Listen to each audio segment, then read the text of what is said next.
22वें number का point है केंद्र राज्य संबंध। भारत में केंद्र राज्य संबंध संवाद की और उन्मुख है और संघवाद की इस प्रणाली को कनाडा के संविधान से लिया गया है। भारतीय संविधान में केंद्र तथा राज्य के मध्य विधायी, प्रशासनिक तथा वित्तीय शक्तियों का विभाजन किया गया है, लेकिन न्यायपालिका को विभाजन की परिधि से बाहर रखा गया है। भारतीय संविधान की 7वीं अनुसूची में केंद्र एवं राज्य की शक्तियों के बंटवारे से संबंधित 3 सूची दी गई है। पहला संघ सूची, दूसरा राज्य सूची और तीसरा समवर्ती सूची। औपचारिक रूप में और कानूनी दृष्टि से इन सूचियों की विषयों की संख्या वही बनी हुई है जो मूल संविधान में थी। नोट: भारत के संविधान में केंद्र और राज्यों के बीच किए गए शक्तियों का विभाजन भारत सरकार अधिनियम 1935 में उल्लेखित योजना पर आधारित है। संघ सूची: संघ सूची में उन विषयों को शामिल किया गया है जो राष्ट्रीय महत्व के हैं तथा जिन पर कानून बनाने का एकमात्र अधिकार केंद्रीय विधायिका अर्थात संसद को है।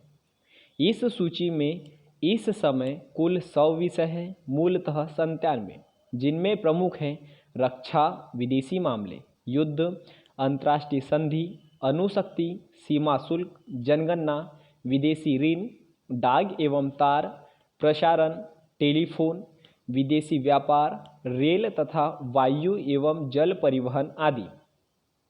राज्य सूची: इसमें उन विषयों को शामिल किया गया है जो स्थानीय महत्व के हैं तथा जिन पर कानून बनाने का एकमात्र अधिकार राज्य विधानमंडल को है, लेकिन कुछ विशेष परिस्थितियों में संसद भी कानून बना सकती है। इस सूची में शामिल विषयों की संख्या इस समय 61 है, मूलतः 66 विषय, जिनमें प्रमुख है लोक सेवा, कृषि, कारागार, भू राजस्व, लोक व्यवस्था, पुलिस, लोक स्वास्थ्य, स्थानीय शासन, क्रय विक्रय एवं सिंचाई आदि। समवर्ती सूची: इसमें शामिल विषयों पर संसद तथा राज्य विधानमंडल दोनों द्वारा कानून बनाया जाता है और यदि दोनों कानूनों में विरोध है तो संसद द्वारा निर्मित कानून लागू होगा। इसमें इस समय 52 विषय है, मूलतः 47 विषय। इनमें प्रमुख हैं राष्ट्रीय जलमार्ग, परिवार नियोजन, जनसंख्या नियंत्रण, समाचार पत्र, कारखाना, शिक्षा, आर्थिक तथा सामाजिक योजना, वन आदि। नोट: संविधान के 42वें संशोधन 1976 के द्वारा वन, शिक्षा, जनसंख्या नियंत्रण व परिवार नियोजन, बाट व माप, जानवर तथा पक्षियों की सुरक्षा आदि विषयों को समवर्ती सूची में शामिल कर दिया गया था। अवशिष्ट विधायी शक्ति: जिन विषयों को संघ सूची, राज्य सूची और समवर्ती सूची में नहीं शामिल किया गया, उन पर कानून बनाने का अधिकार संसद को प्रदान किया गया है। केंद्र राज्य संबंधों से जुड़े कुछ प्रमुख अनुच्छेद, विषय वस्तु। अनुच्छेद 247 कुछ अतिरिक्त न्यायालयों की स्थापना का उपबंध करने की संसद की शक्ति। अनुच्छेद 249 राष्ट्रीय हित में राज्य सूची से संबंधित किसी मामले में संसद की कानून बनाने की शक्ति।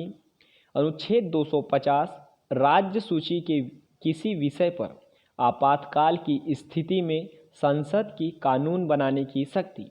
अनुच्छेद 252 दो या अधिक राज्यों के लिए उनकी सहमति के पश्चात संसद द्वारा कानून बनाने की शक्ति तथा किसी अन्य राज्य द्वारा इस विधायन को अंगीकार करना। अनुच्छेद 253 में संसद को किसी अन्य देश या देशों के साथ की गई किसी संधि, करार या अभिसमय अथवा किसी अंतर्राष्ट्रीय सम्मेलन, संगम या अन्य निकाय में किए गए किसी विनिश्चित के कार्यान्वयन के लिए भारत के संपूर्ण राज्य क्षेत्र या उसके किसी भाग के लिए विधि बनाने की शक्ति है। अनुच्छेद 257 कुछ मामलों में संघ का राज्यों के ऊपर नियंत्रण। अनुच्छेद 262 अंतर्राज्यीय नदियों अथवा नदी घाटियों के पानी से संबंधित विवादों के संबंध में न्याय निर्णय। अनुच्छेद 268 संघ द्वारा आरोपित किंतु राज्य द्वारा संग्रहित एवं उपयोग किए गए कर। अनुच्छेद नंबर 268 एक संघ द्वारा आरोपित तथा राज्यों द्वारा संग्रहित एवं उपयोग किया गया सेवा कर। अनुच्छेद 269 केंद्र द्वारा लगाए गए एवं संग्रहित किए गए किंतु राज्यों को दिए जाने वाले कर। अनुच्छेद 270 केंद्र एवं राज्यों के बीच लगाए गए कर एवं संघ तथा राज्यों के बीच वितरण। अनुच्छेद 275 कुछ राज्यों को संघ से अनुदान। अनुच्छेद 243 संचित निधियां आकस्मिकता तथा लोक सेवा में जमा धनराशियों की अभिरक्षा करना। अनुच्छेद 286 वस्तुओं की बिक्री अथवा खरीद पर करारोपण पर प्रतिबंध। अनुच्छेद 287 बिजली पर करों से छूट। अनुच्छेद 289 किसी राज्य की संपत्ति एवं आय का संघीय करारोपण से छूट। अनुच्छेद 290 में कुछ व्ययों और पेंशनों के संबंध में समायोजन। अनुच्छेद 292 भारत सरकार द्वारा लिए गए उधार। अनुच्छेद 293 राज्यों द्वारा लिया गया उधार। राज्य सूची के विषयों पर कानून बनाने की संसद की शक्ति।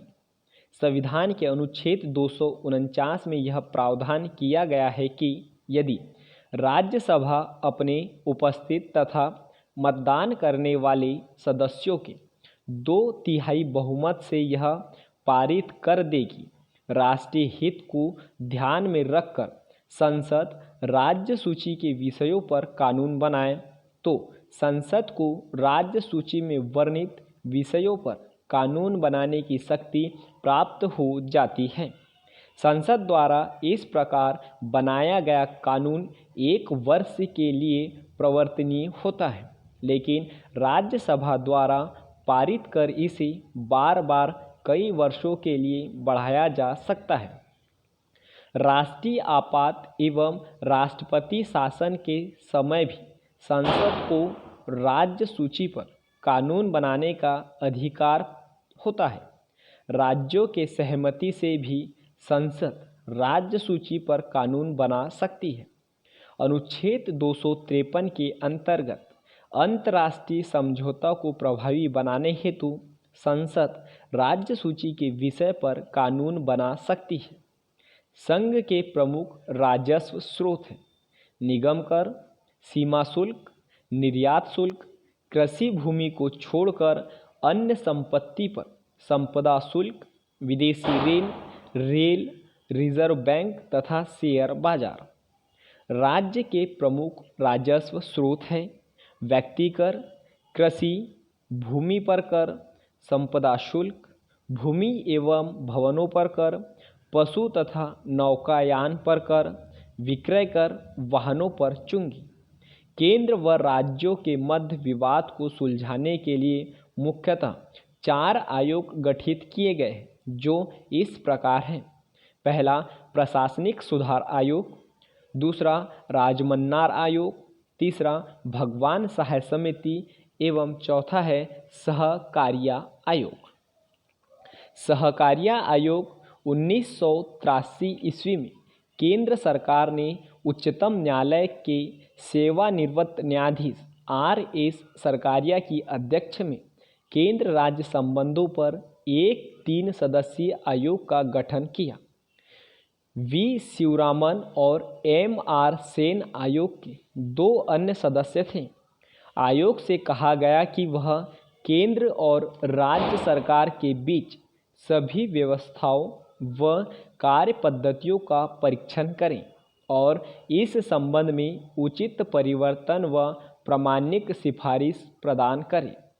इस अपने काम को पूरा करने के लिए 1 वर्ष का समय दिया गया, तथापि इसका कार्यकाल 4 बार बढ़ाना पड़ा था। रिपोर्ट अंतिम अक्टूबर 1987 ईस्वी में पेश की गई और इसका सार आधिकारिक तौर पर जनवरी 1988 ईस्वी में जारी किया गया। आयोग ने केंद्र राज्य संबंधों की सुधार की दिशा में 247 सिफारिशें प्रस्तुत की थी। पुंछी आयोग अप्रैल 2007 ईस्वी में केंद्र सरकार ने केंद्र राज्य संबंधों की समीक्षा के लिए उच्चतम न्यायालय के भूतपूर्व मुख्य न्यायाधीश मदन मोहन पुंछी की अध्यक्षता में एक आयोग का गठन किया। इस आयोग के अन्य 4 सदस्य थे धीरेन्द्र सिंह, विनोद कुमार, एन राव, माधव मेनन और अमरीश बागची। फरवरी 2008 ईस्वी में डॉक्टर बागची के निधन के पश्चात विजय शंकर को आयोग के एक सदस्य के रूप में अक्टूबर 2008 ईस्वी में नियुक्त किया गया। इस आयोग का गठन इसीलिए किया गया ताकि 2 दशक पहले गठित सहकारिता आयोग के बाद बदले राजनीतिक एवं आर्थिक परिदृश्य के कारण काफ़ी परिवर्तन हो चुके थे। अतः नई परिस्थितियों में केंद्र राज्य संबंधों का पुनः आकलन किया जाना आवश्यक है। 23वां पॉइंट है अंतर्राज्य परिषद। संविधान के अनुच्छेद 263 के अंतर्गत केंद्र एवं राज्यों के बीच समन्वय स्थापित करने के लिए राष्ट्रपति एवं अंतर्राज्य परिषद की स्थापना कर सकता है। पहली बार जून 1990 ईस्वी में अंतर्राज्य परिषद की स्थापना की गई, जिसकी पहली बैठक 10 अक्टूबर 1990 ईस्वी को हुई थी। इसमें निम्न सदस्य होते हैं: प्रधानमंत्री तथा उनके द्वारा मनोनीत 6 कैबिनेट स्तर के मंत्री, सभी राज्य व संघ राज्य क्षेत्रों के मुख्यमंत्री एवं संघ राज्य क्षेत्रों के प्रशासक।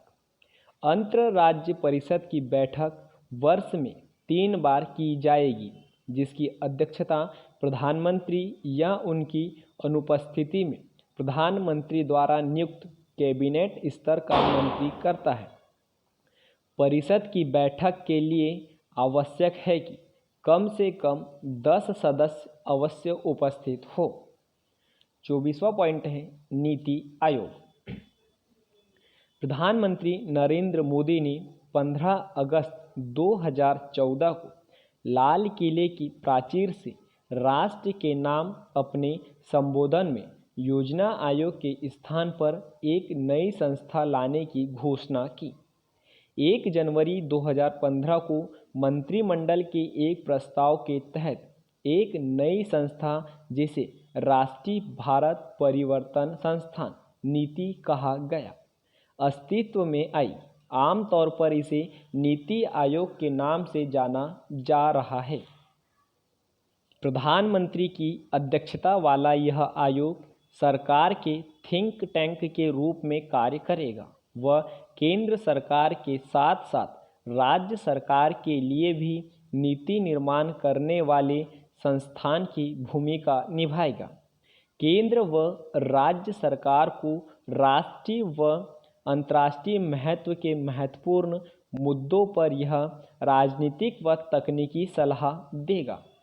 पंचवर्षीय योजना के भावी स्वरूप आदि के संबंध में यह आयोग सरकार को सलाह देगा।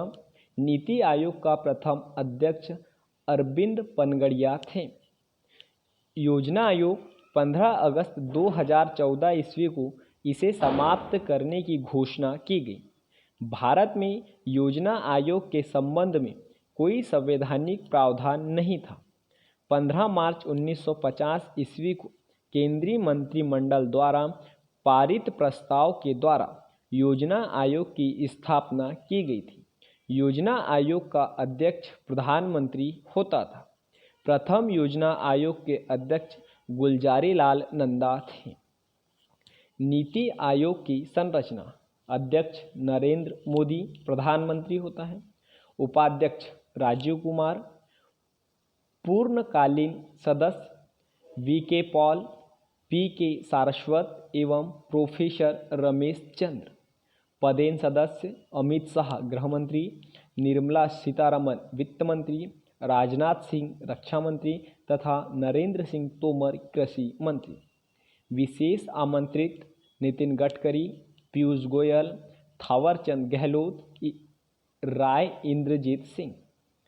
अधिशासी परिषद के अन्य सदस्य सभी राज्यों के मुख्यमंत्री तथा केंद्र शासित क्षेत्रों के उपराज्यपाल। मुख्य कार्यकारी अधिकारी अमिताभ कांत। 25वां पॉइंट है राष्ट्रीय विकास परिषद। योजना के निर्माण में राज्यों की भागीदारी होनी चाहिए।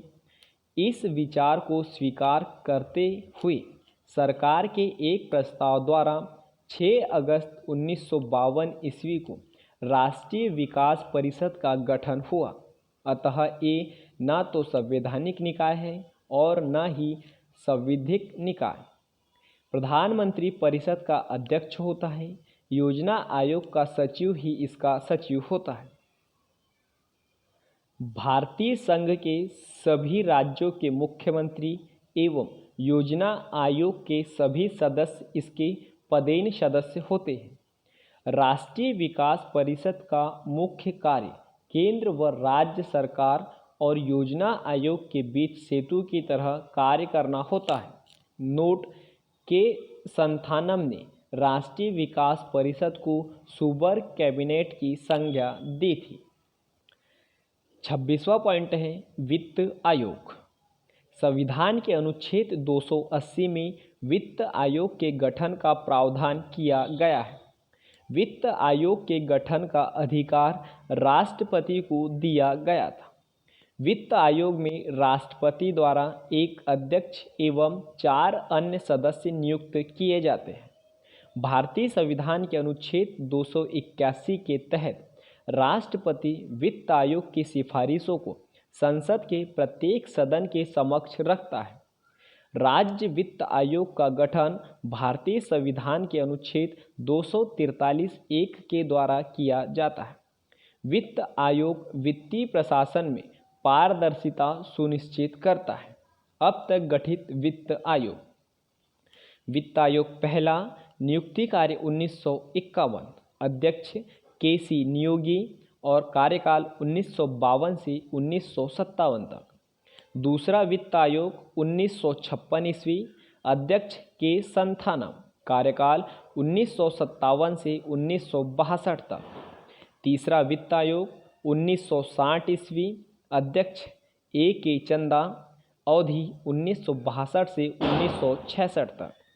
चौथा वित्त आयोग 1964 ईस्वी, अध्यक्ष डॉक्टर पी.वी. राजमन्नार और इसका कार्यकाल 1966 से 1969 तक। पाँचवा 1968 ईस्वी, महावीर त्यागी इसके अध्यक्ष और इसका कार्यकाल 1969 से 1974 तक।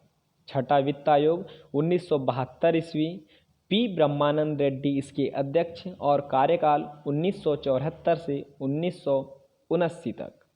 सातवां वित्त आयोग 1977 ईस्वी, जे.पी. सेल्लेट इसके अध्यक्ष, 1979 से 1984 तक इसका कार्यकाल। आठवां वित्त आयोग 1982 ईस्वी, आई.पी. चौहान इसके अध्यक्ष और इसका कार्यकाल 1985 से 1989 तक। नौवां वित्त आयोग 1987 ईस्वी, एन.के.पी. साल्वे इसके अध्यक्ष, 1989 से 1995 तक इसका कार्यकाल। 10वां वित्त आयोग के नियुक्ति वर्ष 1992 ईस्वी, के.सी. पंत इसके अध्यक्ष और इसकी अवधि 1995 से 2000 तक। 11वां वित्त आयोग 1998 ईस्वी, प्रोफेसर एम. खुर्रो इसके अध्यक्ष और 2000 से 2005 तक इसका कार्यकाल। 12वां वित्त आयोग 2003 ईस्वी, डॉक्टर सी. रंगराजन इसके अध्यक्ष, 2005 से 2010 तक इसका कार्यकाल। 13वां वित्त आयोग 2007 ईस्वी से डॉक्टर विजय एल. केलकर इसके अध्यक्ष, 2010 से 2015 तक इसका कार्यकाल। 14वां वित्त आयोग 2013 ईस्वी, वाई.वी. रेड्डी इसके अध्यक्ष, 2013 से 2020 तक इसका कार्यकाल। 15वां वित्त आयोग। 2017 में इसकी नियुक्ति N.K. सिन्हा इसके अध्यक्ष। 2020 से 2025 तक इसका कार्यकाल। वित्त आयोग के प्रमुख कार्य। वित्त आयोग के द्वारा संघ व राज्यों के बीच करों की शुद्ध आगमों का विवरण और राज्यों के बीच ऐसे आगमों का आवंटन किया जाता है। वित्त आयोग भारत की संचित निधि में से राज्य के राजस्व में सहायता अनुदान को शासित करने वाले सिद्धांतों के बारे में बताता है। राज्य वित्त आयोग द्वारा की गई सिफारिशों के आधार पर राज्य के नगरपालिकाओं और पंचायतों के संसाधन की पूर्ति के लिए राज्य की संचित निधि के संवर्धन के लिए जरूरी उपाय करता है। राष्ट्रपति के द्वारा वित्त आयोग को सुदृढ़ वित्त के हित में निर्दिष्ट कोई अन्य विषय सौंपे जाने पर वित्त आयोग अपनी सलाह देता है। नोट: राष्ट्रपति वित्त आयोग द्वारा की गई प्रत्येक सिफारिशों को उस पर की गई कार्रवाई के स्पष्टीकारक ज्ञापन सहित संसद के प्रत्येक सदन के समक्ष रखता है। अनुच्छेद 281 के तहत